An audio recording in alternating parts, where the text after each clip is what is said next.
TTRPGs are always supposed to be fantasy-filled fun, but what happens when all of this goes down the drain because one player wants it to be realistic? Sometimes in tabletop role-playing games, you have to be very careful with how you conduct yourself because some other people don't necessarily know how to conduct themselves. This of course can lead to heated discussions and arguments because of how people's thoughts and opinions often clash. But what do you do when everyone on the table has a mental disability? And one that in this case at least makes people act like not necessarily the nicest of people. It is situation specific in this case. Not everyone with this disability acts this way. In fact, most people I know that have this disability are a legendary person. But of course, with anything, you've got the loud minority. And that is what we'll be talking about in today's video. OP preferred not to be mentioned in this video because they wanted to stay anonymous, so with that said, let's get into the story. This is the tale of a player who wanted every single fantasy element in a fantasy game destroyed. Just before we get into the video though, please make sure to like and subscribe to the channel if you're enjoying the content, and if you want your story to be the feature of the next video, then make sure to visit r/KieronTheKiwiVO.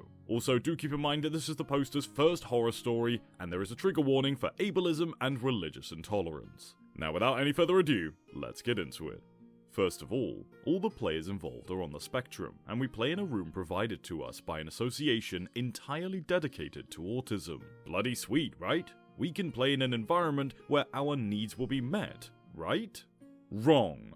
Basically, the association wanted to be inclusive at all costs to welcome everybody, and this would ring some alarm bells to any reader who knows about the Popper Paradox. Just in case you don't know what the Popper Paradox is, because I certainly didn't and I had to Google it. Karl Popper describes the paradox as arising from the seemingly self-contradictory idea that, in order to maintain a tolerant society, the society must retain the right to be intolerant of intolerance. Back to the post. The rules are simple. 1. If someone wants to participate in an activity, they're in. No questions asked, no checking if they would actually be a good fit for the activity or the other people involved.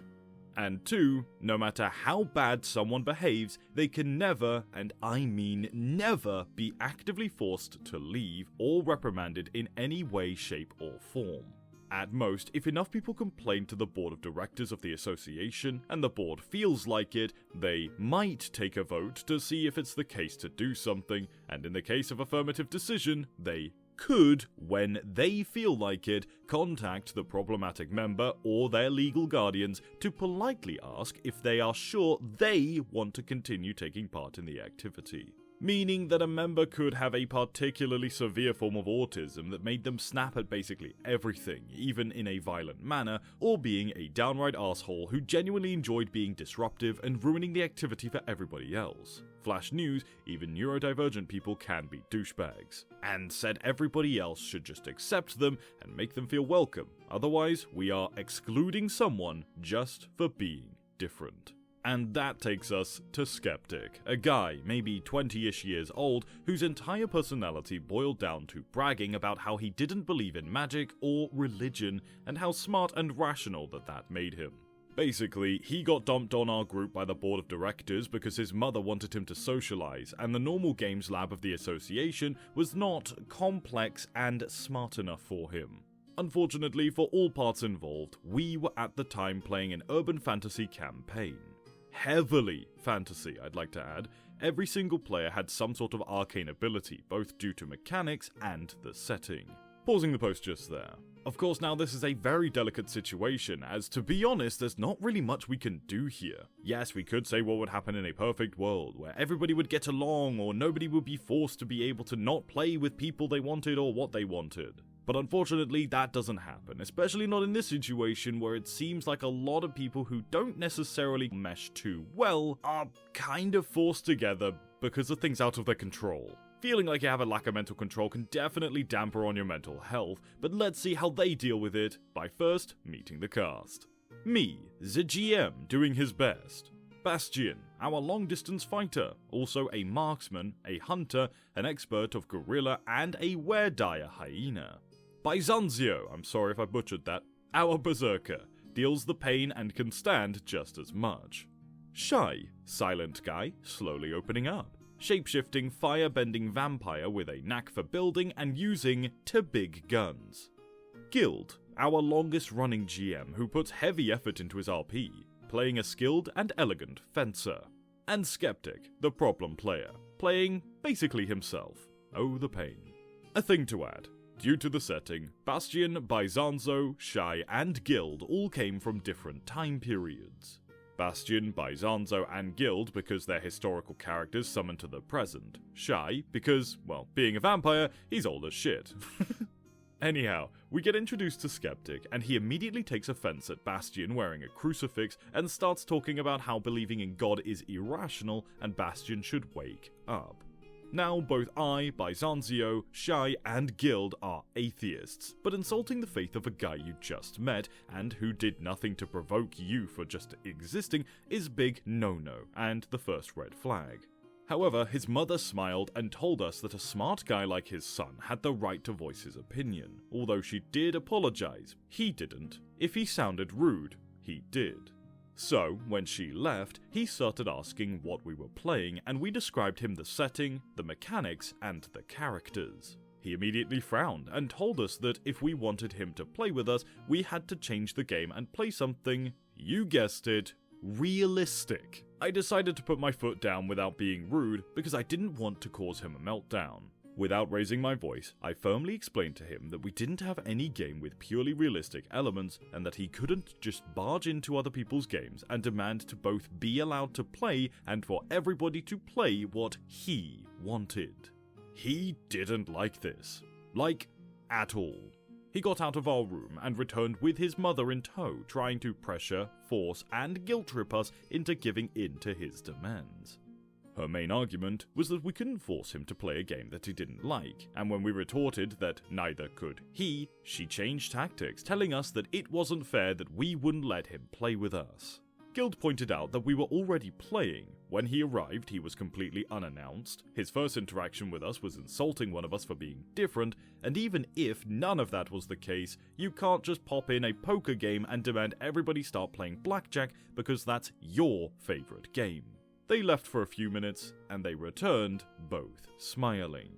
At the time, I thought that they were trying to save appearance, but I now know that they were unable to hide their smug satisfaction at the plan that they had concocted.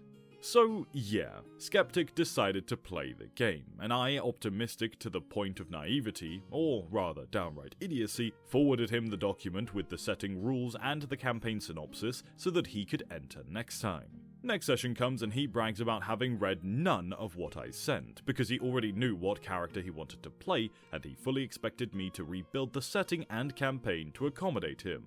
Second red flag.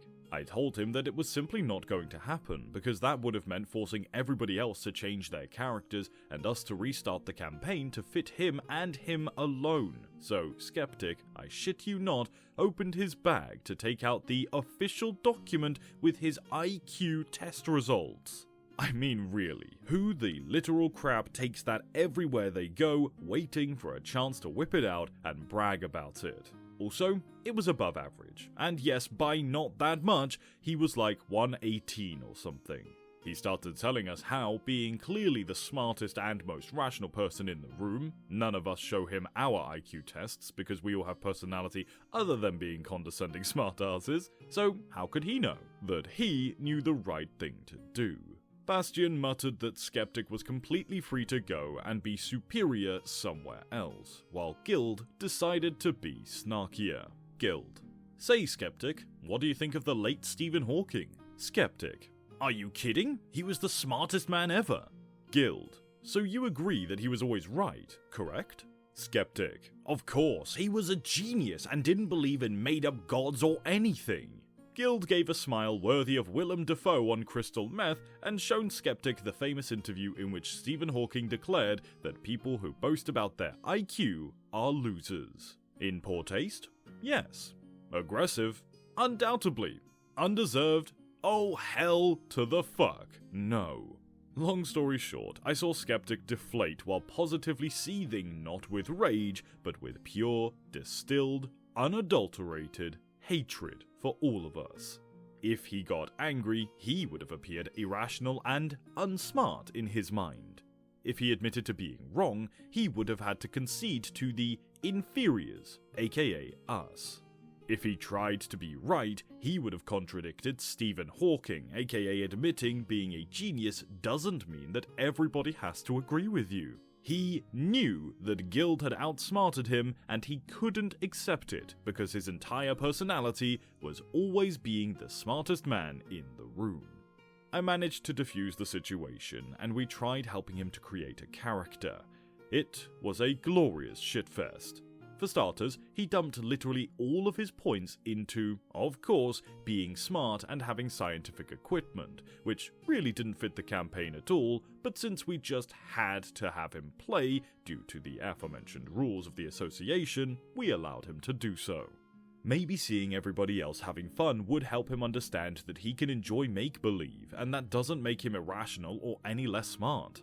He also created his character as a guy who did not believe in magic whatsoever. I wanna be honest, I decided to ignore the red flags, not only because we had no other choice, but also because, honestly, this character could work.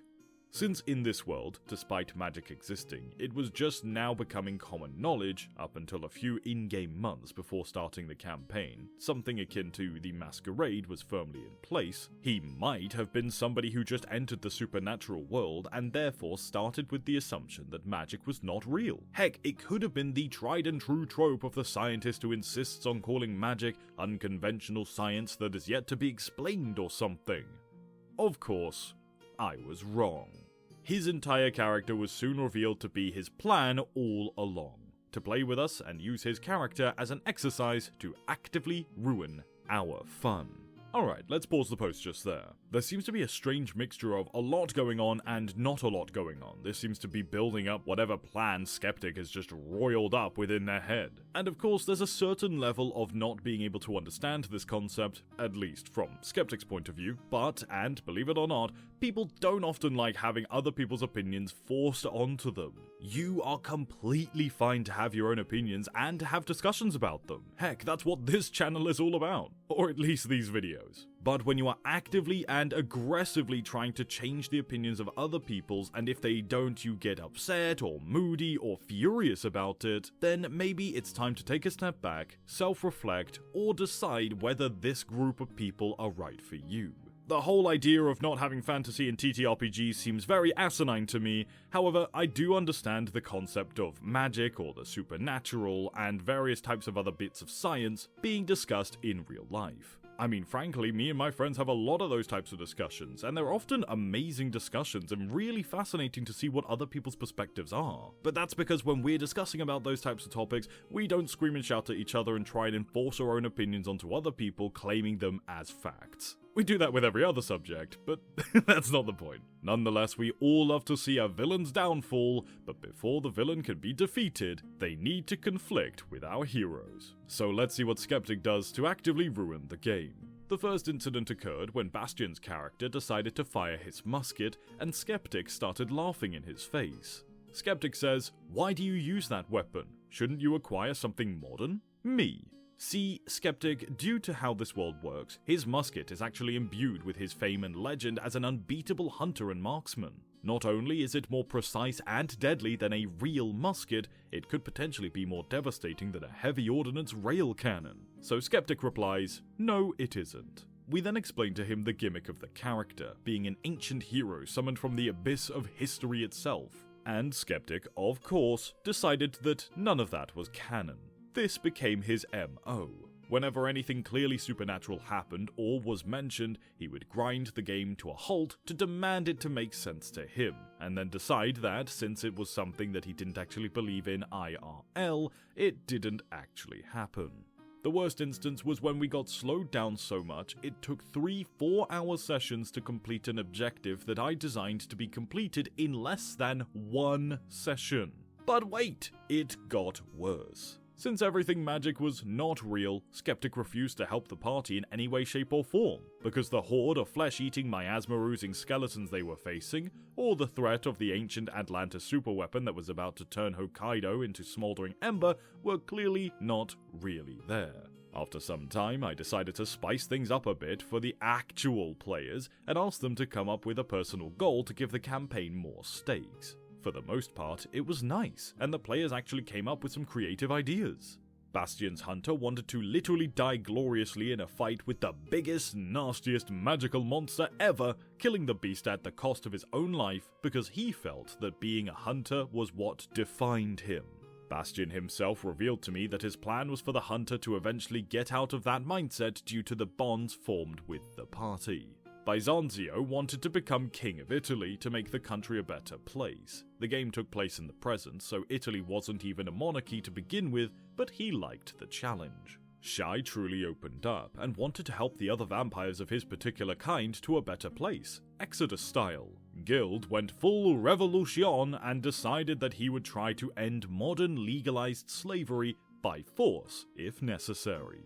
And then there was Skeptic. His stated goal was to prove that magic doesn't exist. The cogs in my brain broke a little as I asked how he planned to do that when he was literally strolling around with 4 clearly supernatural beings, and the party had witnessed, in no particular order and among other things, the city of Turin nearly being exploded by an elemental beast, legit Egyptian deities, a demigoddess from Victorian literature trying to murder them. He shrugged and, with a gotcha smile, like this was an incredibly convoluted, multi-years plan in which he played the entire world like a chess piece, said, "Oh, but that never actually happened. It's just that these guys are not smart enough to understand how reality works." He said that pointing at the players, not their characters. I was now pissed. Insulting my friends' intelligence for liking a thing he doesn't was the last fucking straw. Me. No. Skeptic. What do you... Me interrupting him. The rulebook and their character sheets say that their characters were able to do those things. The dice rolls say that they managed to do those things. The setting we are all playing in says that those magical things they met were real. And finally, I, as the game master, say that it happened and that your character is delusional for believing otherwise. I tried to be tolerant and all of our group paid the price because you took it as a permission to ruin the game for everybody. I will be blunt now. Your character will never reach his goal. In this game, magic is real, and any attempt to prove otherwise is like stating that the Earth is flat. That was, apparently, a mistake. I saw him getting more aggravated with every word I spoke, but when I dared to put his character in the same category of anti-science conspiracy theorists, he exploded and ran away after trying to flip the table up. Luckily for us, the table was sturdy oak and Skeptic had the physical prowess of a chihuahua. I needed some time to calm down and decided to pause the session just to have some mindless fun, watching videos on YouTube and whatnot. Unluckily for us, Skeptic was starting a positive shitstorm of slander, telling his mother how we singled him out, how we targeted him in every session, how we tried to force him to convert to Bastion's religion, and how we did all of that because we were envious of how obviously smarter he was than all of us combined. Of course, his mother reported this to the board of directors. And of course, said board, not wanting to look like they were excluding someone, sided with him without even giving us a chance to tell our version.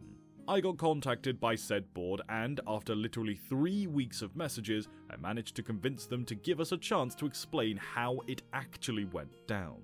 When we did, the board admitted that our version was the most likely to be true, because they knew Bastion was not a bigot, Guild was insanely diplomatic, and Shai was very non-confrontational, while Skeptic was known for playing the victim card whenever he didn't get everybody to admit that he was the best.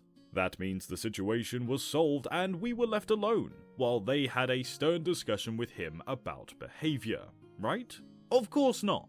They downright stated that it didn't matter if he lied and if everything was entirely his fault, he perceived himself as the victim and therefore we needed to make an amend and to compensate him by making our game more to his liking. People started protesting, but unbeknown to both my players and the board, a plan was forming in my mind.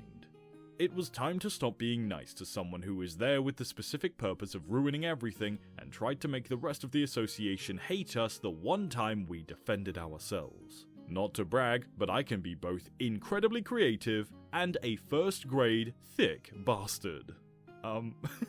I gave my slimiest smile and asked for his exact and precise demands to be sure to give him a session to his liking. Oh boy, was he glad to provide, thinking that he had the upper hand. Some of the rules that he submitted were: a player who is unsatisfied with a session should be rewarded for enduring it with objects of his choice.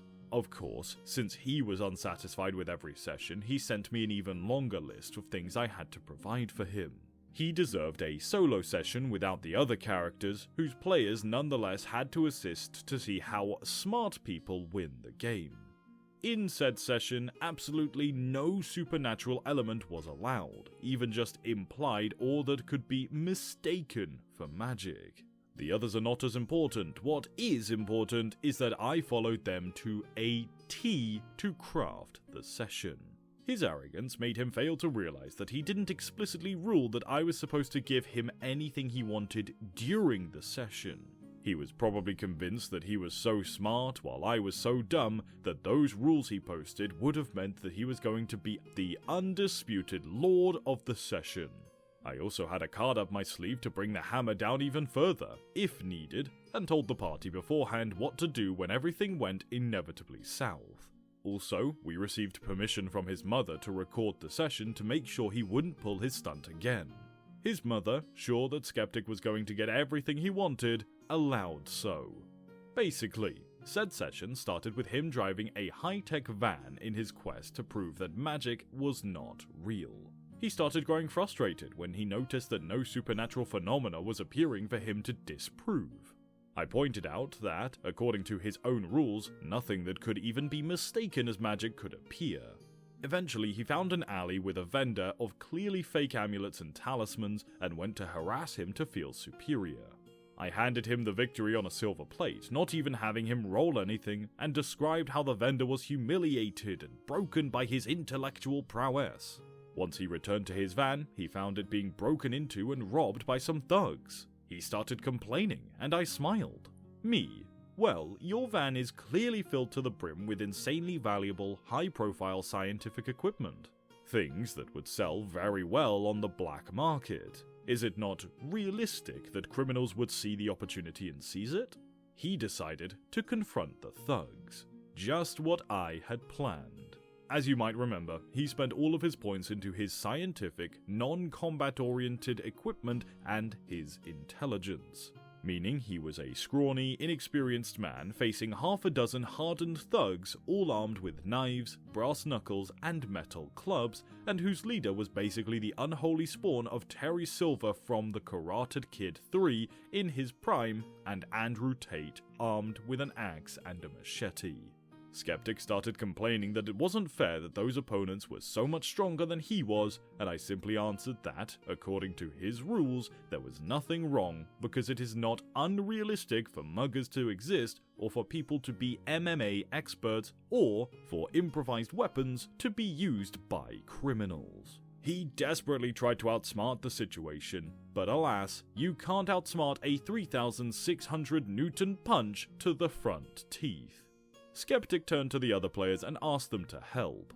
Baizanzo said, "You're in Detroit. You left us in Japan. How can we know what you're up to?" Skeptic, I tried to use my communicator to reach them. Bastion, I recall you actively refused to give us one of those to punish us for being irrational, stating that we would have no idea how to use it. Even if you did, there is realistically no way for us to reach half across the planet in time to save you. I mean, we could ask one of the NPCs to teleport us there, but that wouldn't be realistic, because teleportation is not real, right? Skeptic, trying to appeal not to logic, but to human decency. Come on, this is a team game, we need to help each other. Guild, that's rich coming from the guy who actively refused to help us every single time we were in danger. Skeptic, I didn't believe it was real, you must respect my ideas. Guild, and yet you never respected ours. But don't worry, you're not really in danger. My idea is that muggers don't exist, therefore your character is not being beaten to a bloody pulp. So, Skeptic's character got robbed of all of his possessions, not only the ones he demanded from me as compensation, but everything he had since he was created, all of his money, and so on. He had to be hospitalized. It happens when you get savagely beaten up and lose 2 limbs from a machete, and when their quest giver got the news, he visited him in hospital. He downright stated that he could no longer take part in the missions because his body was completely compromised. Skeptic demanded a way to be salvaged, but I gave him my nastiest and most condescending smile. Me. Unfortunately, prosthetic limbs advanced enough for your situation don't exist in the real world, therefore your character having them would not be realistic. You will need to spend months just to be able to breathe without coughing blood, and more months to be able to teach your remaining limbs how to function again. Even then, you'd still lack an arm and a leg. Skeptic. But Shy one time was nearly destroyed and he got better. Why he can and I can't? Me. Well, because what healed him so fast was his vampiric magic. And magic, of course, doesn't exist in this session, right? Then, to rub not even salt but high concentration sulfuric acid in his wounds, I turned to the rest of the party and asked them if they were satisfied with the session. They, of course, not having been allowed to play, were not, so they, by Skeptic's own rules, received a nice amount of powerful magic items. But magic items is against the rules! We prepared them in advance to be as unrealistic and over the top as possible just to piss Skeptic off. Petty? Yes. Do we all think he deserved it? You have no idea. We had the rules firmly stacked against us by the board of directors. It was clear that whenever he didn't get his way, we would be punished for not spreading our metaphorical butt cheeks, and due to him knowing that, it was impossible to reach him halfway through, because nothing short of us thanking him for ruining the game would have appeased him, and if he were to get that, it would simply confirm to him that he gets to do whatever he wants, because he is oh so much better. He went off about how we had a duty to appease him, about how we were a bunch of slur for some Down syndrome people for disagreeing with him, how he had an IQ of 118 and therefore he could do as he pleased and we all had to obey him. I grinned more. Precisely what I was hoping for. Once he stopped to breathe, I pulled a thingy from my bag, my aforementioned card up my sleeve. See, I got tested for IQ. When I was young, my parents were still trying to understand what my condition was. I show him a copy of the papers with all the official marks and signs and whatnot, and I pointed him to the number. A nice, big, fat 142. I genuinely saw his brain shattering like Bohemian crystal. He knew that, if he tried to pretend that my document was false, anybody could accuse his IQ document of being false, taking away from him an important bragging element. On the other hand, admitting that the document was legit would have meant admitting his intelligence number wasn't the highest in the room. He positively shrieked that he was going to destroy us, that he was going to make an example out of us, that he was going to have us booted from the association, and that we made ourselves a dangerous and smart enemy. Guild. Yes, so smart that he confessed his entire plan in front of a camera. I could see Skeptic evaluating his chances of stealing the camera away, and understanding that, being it on the other side of the room, he would have to go through Bastion and Guild, the two most physically fit members of the group. He ran away, and his mother came into the room to demand us to destroy the recording because it was causing emotional turmoil to her son. When we pointed out that he was only angry that he couldn't lie and blame his own shortcomings on everyone else as usual, she tried to say that she was taking back her permission to record her son, a thing with a negative amount of legal power. She resorted to begging us to give him another chance. After all, we had proven our point, and making him upset about a game was just cruel, right? I, as the DM, tried to be diplomatic. Me. Ma'am, can you be sure that he won't pull any other stunts like the ones he pulled every single session? Or that, whenever we don't change the game to make him feel superior, he won't try to ruin our reputation? Can we record every session to make sure he has evidence of his lies if he tries that again? She couldn't answer that, and so, Skeptic's time with the association came to an end. No big fight, no meltdown, no legal fallouts, nothing. So this is my very first horror story. I hope you enjoyed it and that my group didn't seem too nasty.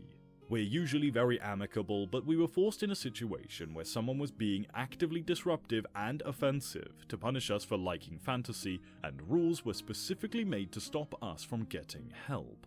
TLDR, anti-fantasy player joins fantasy-themed RP specifically to belittle the other players for liking it, throws tantrum whenever his superior intellect doesn't get him everything he wants, gets outsmarted because he is not nearly as clever as he demands to be considered. Edit. Some people decided that this story is false, while some arguments are illogical because apparently me being smart is somehow implausible. One deserves to be addressed. Specifically, the counter-argument that the story might be false because I depict myself as some sort of Machiavelli. My IQ might not be above average. Because I depict myself as some sort of Machiavellian mastermind who managed to ensure that Skeptic fell in my trap completely. Rest assured, I'm not. I am, in fact, fairly gullible and naive, and the only reason I managed to trick Skeptic was because he thought himself smarter than he actually was, to the point he was firmly believed that his plan was infallible just by virtue of being his, and therefore none of us dummies could turn it against him. It's not that hard to trick someone when he is blinded by his own arrogance and therefore doesn't even entertain the notion that he might be tricked, thus walking straight into a trap. On a nicer note, despite having to endure Skeptic soured the campaign for us all, I took some time to revamp it and change it a bit to keep it fresh and surprising, and I will soon try to bring it again to my players. Also, for those who wondered and I didn't manage to answer to, yes, the campaign was set in Nasuverse. OP then thanks everybody for their comments, their karma, and for being a wonderful audience, and ends the post there.